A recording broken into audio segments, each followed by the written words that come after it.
Assalamualaikum. Hello, my name is Hartini Hussein, lecturer from International Business Department. Welcome to International Business Massive Open Online Courses, University Utara Malaysia.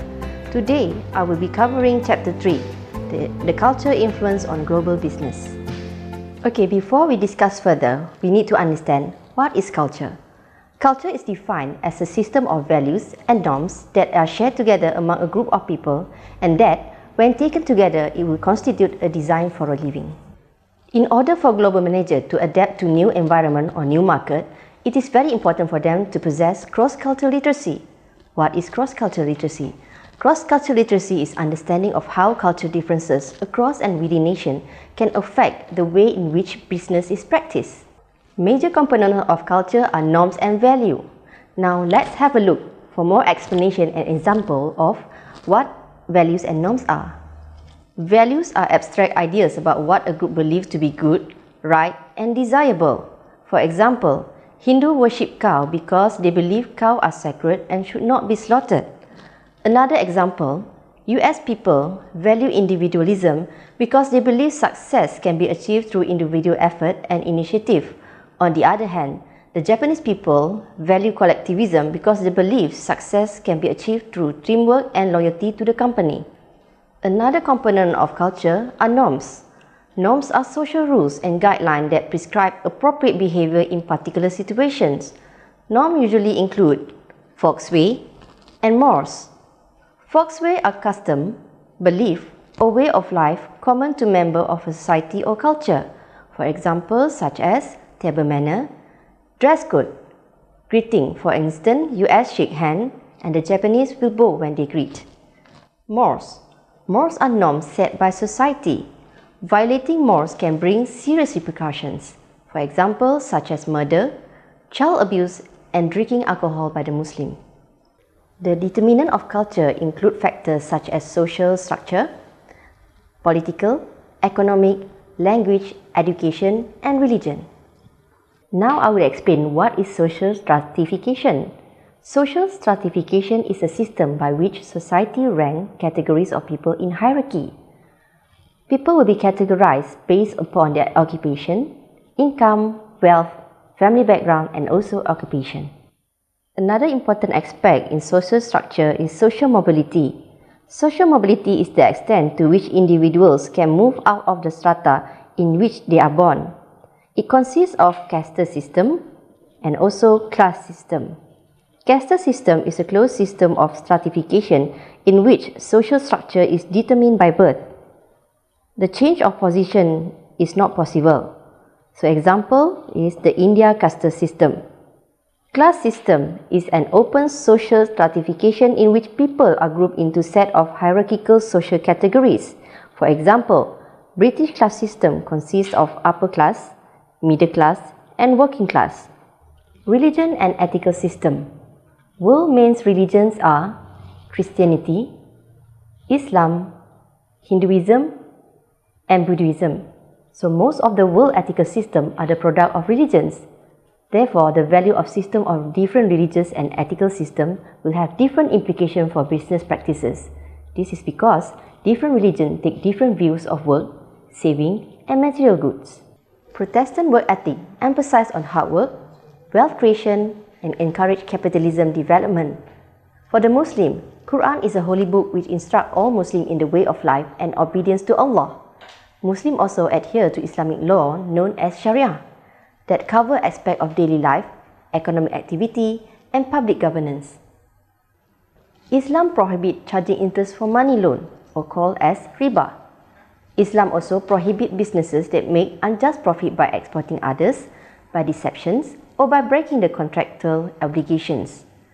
For example, Malaysia is one of Muslim countries that practice Islamic banking. While for Buddhism and Hinduism, focuses more on achieving the spiritual growth rather than material achievement. One obvious way in which countries differ is language. Language has both verbal and non-verbal characteristics. Non-verbal can be in terms of gesture, facial expression, personal space, touch, eye contact, silence, and smell. For instance, US people favor direct eye contact. However, the Japanese don't prefer direct eye contact. They prefer to direct their gaze below the chin. Across culture, some words or phrases are used in different ways. For example, the American will say the movies. However, the British will say the cinema. For another example, the British will say, would you like a lift? The American will say, would you like a ride? So lingua franca is language that is understood by two parties who speak different languages. So English is the most common lingua franca in international business context. Education is very important for a country's economic growth and development. This is because a nation with high literacy rate is more likely to attract a large pool of investors as well as the inflow of money, in which in turn have a great impact on the nation's economy. For example, well-educated English-speaking workforce has enabled India to be the major recipient of international investment. This has influenced international companies such as American Express, Hewlett-Packard and IBM to set up call center facility in India. A country education system also can be an indicator of what product that the company might sell and what types of promotional material that the company can use. For example, in countries where literacy rates are low, complex and sophisticated high technology product might not be relevant, so firms can use visual material for advertising or promotion. Most famous study on how culture relates to the value in the workplace was conducted by Hofstede. Hofstede culture dimension consists of 5 dimensions. The first dimension is power distance. Second, uncertainty avoidance. The third, individualism versus collectivism. The fourth, masculinity versus femininity. And the last one, long-term orientation versus short-term orientation. Give Hofstede 5 dimensions of culture. The first dimension, power distance. High power distance means inequality of power and wealth exists within the society, whereby the less powerful member of the society accept the situation. Example country, Malaysia. Low power distance, people will strive to equalize the distribution of power and de-emphasize the differences between the citizen power and wealth. Example country, United States of America. Second dimension, uncertainty avoidance. High uncertainty avoidance is the degree to which the member of a society feel uncomfortable with uncertainty and ambiguity. These are rule-oriented society. Example country, Mexico. Low uncertainty avoidance are less concerned about ambiguity and uncertainty, and they have more tolerance for a diversity of opinion, and these kind of people are less rule-oriented society. Example, China. The third dimension, individualism versus collectivism. Individualism. Individualism are society whereby individuals are expected to take care only for themselves and their immediate family.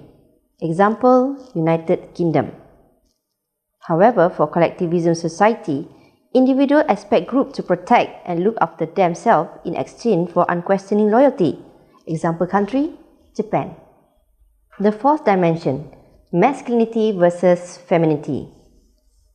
For masculinity, the preference in society is for achievement, heroism, assertiveness and material reward for success. Example country, United States of America. While for the femininity society, usually they will stand for a preference for cooperation, modesty, caring for the weak and the quality of life. Example country, Sweden. Fifth dimension, long-term orientation versus short-term orientation. Long-term orientation society value actions and attitudes that affect the future. They emphasize on persistence, thrift and shame, and they also prescribe to the value of long-term commitment and traditions, and long-term rewards are expected as a result of today's hard work.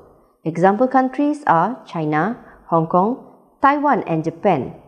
And for the short-term orientation, this kind of society value action and attitudes that are affected by the past or the present, normative statement, immediate stability, protecting one's own face, and people expect for short-term reward from their hard work. Example countries are United Kingdom and USA. From this lesson, I hope you have a clearer picture of the effect of culture on global business and understand why firms need to adapt their product, services, how they operate their business and even advertising to suit with the country cultural requirement and consumer preferences. I hope you enjoy the lesson. Till we meet again.